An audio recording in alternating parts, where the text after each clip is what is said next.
日もだいぶ短くなってきているのを感じる以上に、やけに暗く感じる。雨でも降るのだろうか。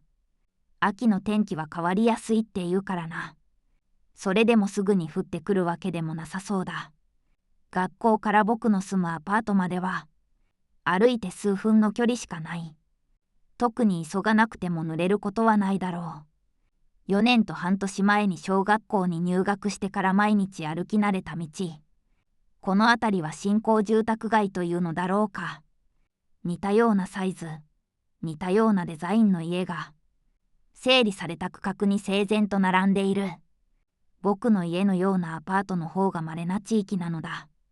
新しい町だからか、レンガ敷きのデザインの道路は清潔感にあふれている。毎日歩く道、いつもと同じ時刻。なのに、今日は全く普段とは違う。背中のランドセルの中にある、黒い封筒が、その違和感を作り出しているのは間違いがない。少しでも早くこの変な感じを抜け出したい。できれば自分の家にも持ち込みたくない。右手に小さな公園が目に入る。小さな頃からお母さんに連れられて、よく遊んだ場所だ。敷地の真ん中が小さな丘になっている公園で、周囲に植えられた木と、ベンチがいくつか並んでいる。その一つに座って、封筒を、もう一度見てみることにした。ランドセルの蓋。正式名称は、かぶせというらしい。を開けた。ポケットの部分からそれは覗いていた。改めて見ても怪しさこそ感じられないが、やけに物々しい。白い筆文字で書かれた宛名書きも、自分宛てで間違いがない。しばらく裏表を返して観察したが、表書きの入塾案内書と宛名以外に何の情報もない。意を決して封を開けた。バリッと音がして、少し封筒の本体が破れた。あ！突然背後の植え込みあたりから声がした。女の子供の声だった。僕は驚いて振り向いた。そこには授業中に校庭にいた。黒ずくめの女の子が立っていた。それ、今開けない方がよかったんだけどな。校庭で見た黒ずくめの服装。遠目で見た先ほどとは違い、5メートルほどの距離で見る今は、はっきりと性格好がわかる。黒で統一されているが SF 映画に出てくるような特殊なものではなく、ピタッとした長袖 T シャツに、少し余裕のあるミリタリー調のズボンとブーツ。それ自体は特に変わった服装ではない。両手両足に、スケートボードをやる子供などがつけるパッドみたいなものがついているが、ボードも持っていないようだし、ややちぐはぐな感じがした。動きやすくまとめられた黒髪が少しかかる涼しげな目元は、やや怒っているような目線をよこしている。君は、急いでここを離れるわよ。ぼさっとしていないで封筒をしまって、一体何が起こっているのか、全くわけがわからない。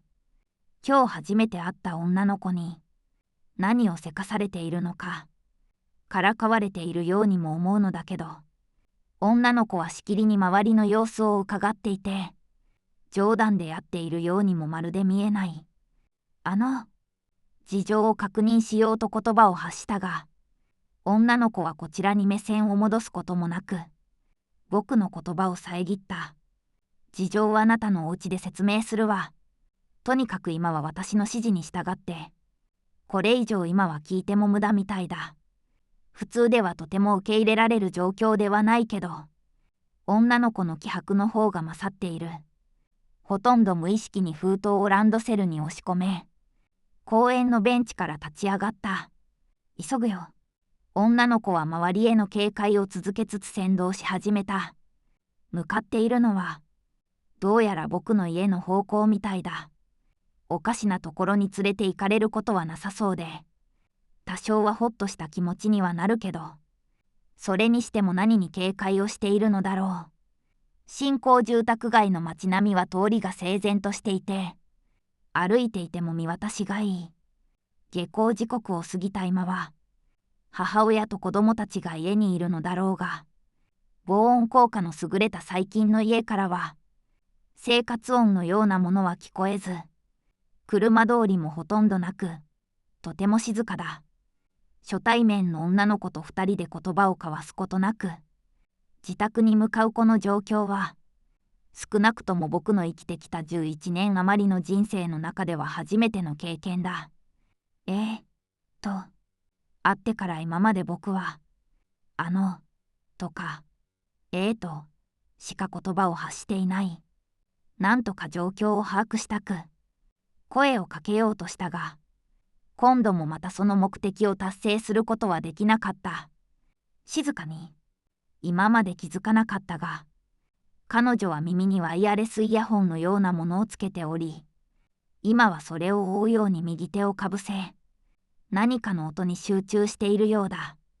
僕と同じ年くらいに見えるけど、耳にかかるきれいな黒髪から覗く耳に、軽く手を当てている仕草に、ほんのり色気を感じて、彼女の緊張感とは裏腹に、妙な気持ちになって、視線を空に向けた。きっと少し方が絡んでいたことだろう。15秒くらいだろうか。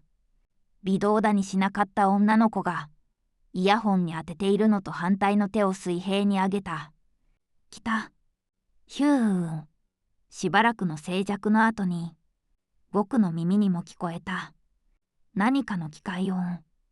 前方の曲がり角付近から聞こえる。ごめん。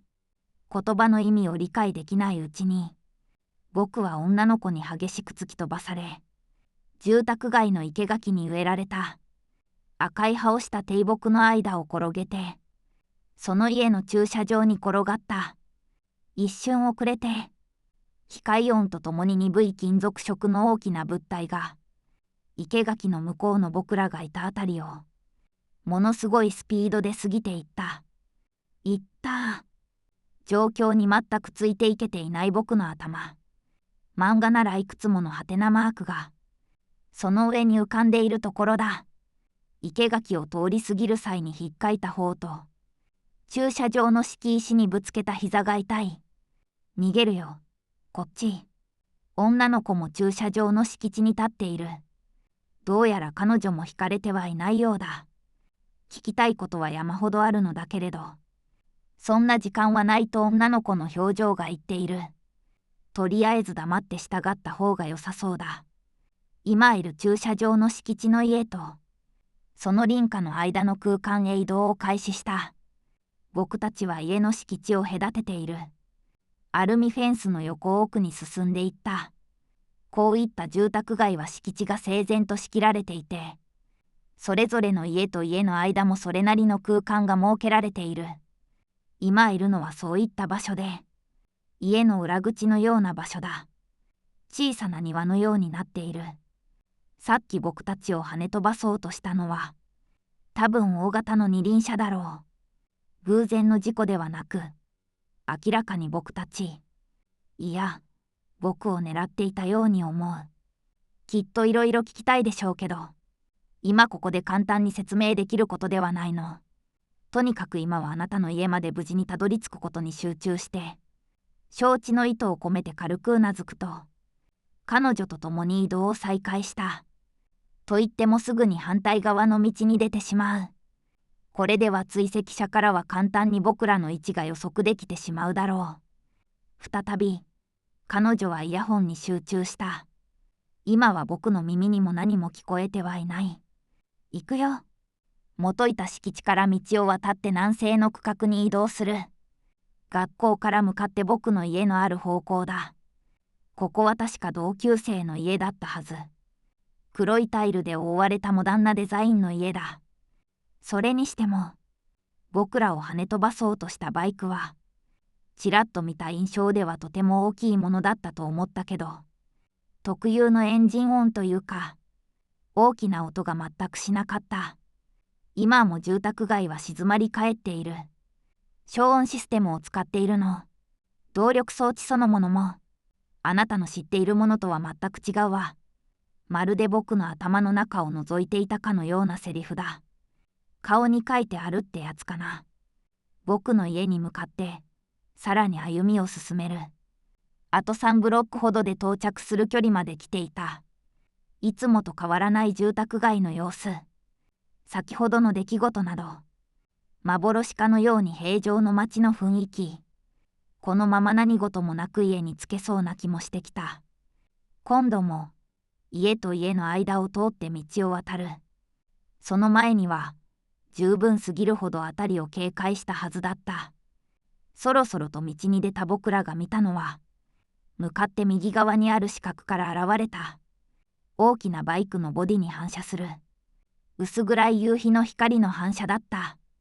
それを感じるや否や、女の子は僕の腕をつかみ、反対側に走り出す。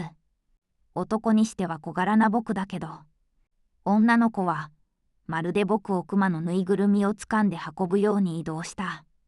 バイクは再び僕らを跳ね飛ばすために近づいてくる。このスピードなら反対側の家の敷地に転がり込めるだろう。そのはずだった。しかし、その予測は外れた。もう一台が反対側から僕らを狙って突っ込んできたんだ。女の子は今度もものすごい力で僕を突き飛ばした。僕らがいた敷地の家の玄関に続く上り階段の手すりらしきステンレスの棒にしこたま背中をぶつけた。しばらく息ができない。少し落ち着いたところで顔を上げた。女の子が玄関先で倒れている。かろうじて家の敷地内にいる位置だった。大丈夫？返事がない。2台のバイクは行き過ぎたのだろうか。今は近くにいないように見える。痛む背中を無理に起こして、女の子を助けに行く。彼女の腕を肩に回し、玄関横の狭い敷地になんとか引きずり込んだ。ここなら引かれることはない。しかしあまり時間はないだろう。このまま僕らを放置するとは思えない。なりふり構わないって感じね。よほどあなたを塾に行かせたくないようね。気を失っていると思っていたけど、ここに運んでいるうちに気がついていたようだ。しかし体はぐったりしたままだ。足をくじいたわ。折れたりはしていないようだけど、うまくは歩けない。逃げよう。肩を貸すよ。私を連れては無理だわ。あなた一人でなんとか家まで帰って。そんなことできない。絶対に連れて行く。きっと僕よりも女の子の方が、身体的能力もスピードも優れているだろうが、今は傷ついている。見捨てて帰ったら、一生後悔するような気がする。てこでも従いそうにない僕を見て彼女は、一息ため息をついた。それから少し考えてから、私の足についている膝当てみたいなのを外して、自分につけて、時間がない。急いで。いろいろ聞きたいことはあるが、彼女の言う時間がないのはその通りだろう。急いで言われた通りにする。はめると、心なしか足が軽くなったように感じられる。僕は足の動かない彼女をおぶって、道路に近づく。この家の敷地は反対側に抜ける構造にはなっていない。さっきバイクにはねられた場所から逃げるしかなさそうだ。その時、再びかすかにヒューンという音が聞こえた。奴らが戻ってきている。あなたの膝に意識を集中して。無意識にそうする。少し暖かくなった気がする。防音低量品メーカーの冬用素材みたいな感じだと思った。今よ、家の方向に向かって走って。住宅街の曲がり角に銀色の光が見える。奴らが来た。僕は思い切り足を踏み出した。次の瞬間に起こったことは、僕の予想をはるかに超えたことだった。足は速い方だ。50メートルを7秒台で走った記録もある。しかし、そういうのとは全く次元の違うことだ。